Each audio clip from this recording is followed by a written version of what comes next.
السلام عليكم ورحمة الله وبركاته. ازيكم يا حبايبنا، عاملين ايه؟ يا رب تكونوا بخير وفي اسعد صحة واحسن حال.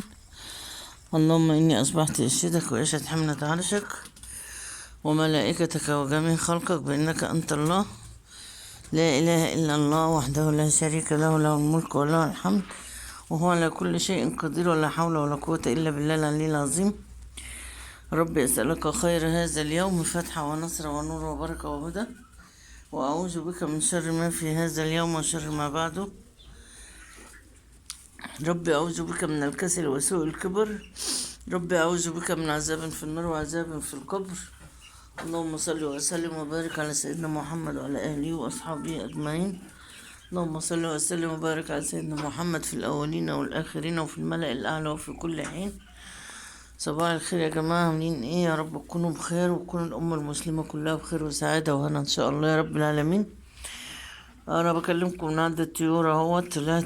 لقيت البتاع العش الصغيره اللي هي بتاعت الفراخ اللي انا كنت نقلتهم فيها.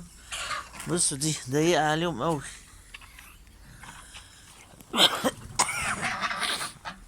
الحمد لله يا رب.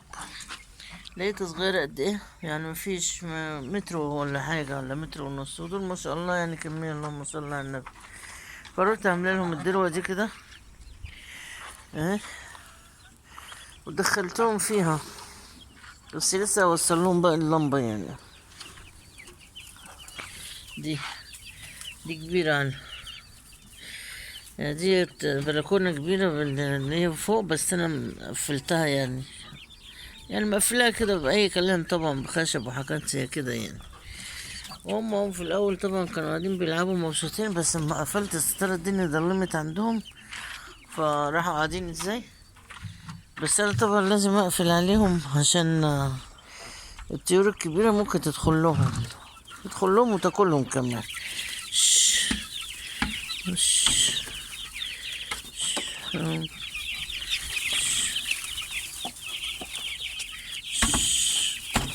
ما في وقت طبعا يعني، او اتنين تلاتة كده من اللي هم صغيرين زي ما انتوا عارفين. بصوا واقفين في الزاوية هناك اهو. يعني دول بيقولوا يعني ايه، مندهنا الحنوتي، احنا جاهزين. بس طبعا بسيبهم بيموتوا براحتهم يعني، مش مش بستعجلهم، بس انا عارفة ان هم كده كده هيموتوا، لان الكتكوت بيبان عليه. حاطلهم هنا في المية ديت اللي هو رافع مناعة ده، وحاطلهم الدشيشة اهيت هنا وهنا علفتين. واللي هناك دي فيها شوية مية بشيح بتبتهم من امبارح، ما شربوهمش، شربوا نصهم يعني وسابوا نصهم بس. فقلت بقى دي كبيرة يقدروا يجروا يلعبوا بقى، عشان الفرخ لو مجريش ما بيكبرش، وما يحس المكان ده يعيا. ده اللي انا شاريه منه كمان، هو اللي قال لي الكلام ده يعني. فقلت بقى ما لهم بقى دي كبيرة يعني ممكن حلوة ليهم يعني، تاخدهم ما شاء الله كبيرة اهي. بصوا دي قد ايه، صغيرة جدا، ودي كبيرة ازاي بس. والوز اهوت جيت بدخله، هما تلاتة اصلا، جيت بدخله هنا مرضيش يدخل، حب الوزع مع ان في شمس، بس هو حابب الوزع. وفي اوضة تانية هي بس مش عايز يدخل فيها، اللي هي فيها الرومي والفراخ. اللهم صل على النبي، الرومي حلوة والفراخ حلوة، اللهم صل على النبي، الله أكبر. والحمد لله يعني. أنزل تحت بقى وأكلمكم من الجنينة من تحت. يا جماعة نزلت الجنينة. بسم الله الرحمن الرحيم. اللهم صل وسلم وبارك على سيدنا محمد وعلى آله وأصحابه أجمعين. اللهم صل وسلم وبارك على سيدنا محمد في الأولين والآخرين وفي الملأ الأعلى وفي كل حين. البط بتاعنا بسم الله ما شاء الله تبارك الله، ولا حول ولا قوة إلا بالله العلي العظيم، كويس. والرمية يعني اللي كانت وقعت من فوق السطح زي ما هي بتعرج اهي، شايفينها. طبعا دي انا مش عارفة اعمل لها ايه اهو. ودي البط الصغير اهو.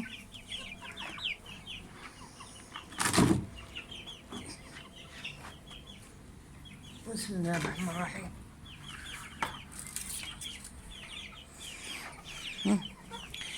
بسم الله الرحمن الرحيم. بسم الله الرحمن الرحيم. اللهم صل وسلم وبارك على سيدنا محمد وعلى آله وأصحابه أجمعين. البط حطلهم في المية فيتامينات واستحموا بيها. ليه دي؟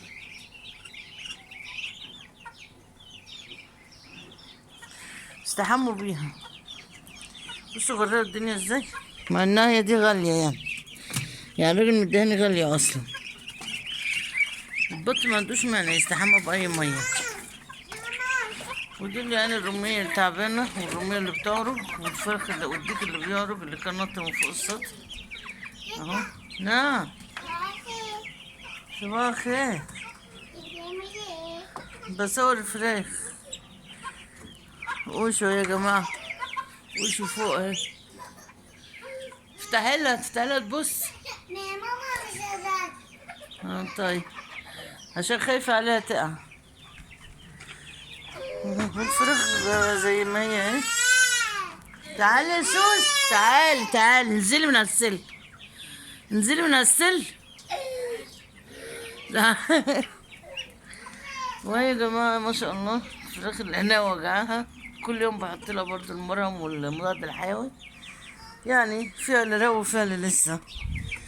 ودولت اللي بيبيضوا دولت ما شاء الله الاتنين بيضين في حاجة واحدة. بسم الله الرحمن الرحيم. بصوا الاتنين بيضين في مكان واحد.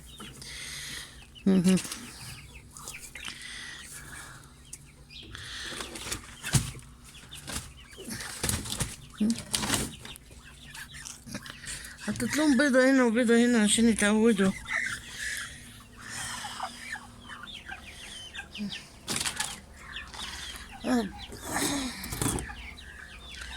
بس سواد الطيور الحمد لله كويسة، واللي تعب ربنا يشفيه بقى.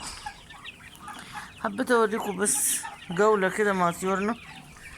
الحمد لله والشكر لك يا رب. الفراخ الساسة حلوة اهي ما شاء الله، اللهم صل على النبي. الفيومي دايما اقول عليها الساسة عشان فيها شبه الساسة. تعالوا رايحين فين؟ بسم الله تبارك الله، اللهم صل على النبي. احلى من البيضة والله، انا حبيتهم والله كطعم وكل شيء. بس سبحان الله دول ليهم حاجة ودول ليهم حاجة. يعني دول متعرفوش تطلعي منهم بانيه. هيبقى بيشد، يعني لحمتهم هتكون بتشد مش زي التانيين. ليهم برضو اكلات كده يعني معينة. تعملي مثلا منهم مكرونة جريسكو، مثلا تعملي منهم شيش تاووك. الابيض بيليق في حاجات ودول يعتبروا بلدي، يعني البلدي بيليق في حاجات. فيومي، رزي، بتاع ساسو، بلدي، كلهم يعتبروا في حكم البلدي يعني، بس درجات. المهم يا جماعة اعملوا لنا لايك بقى واعملوا لنا سبسكرايب وفعلوا القناة ودوسوا على الزر الأحمر واشتركوا، ونهاركم زي الفل. والسلام عليكم ورحمة الله وبركاته. نلتقي في فيديو جديد إن شاء الله.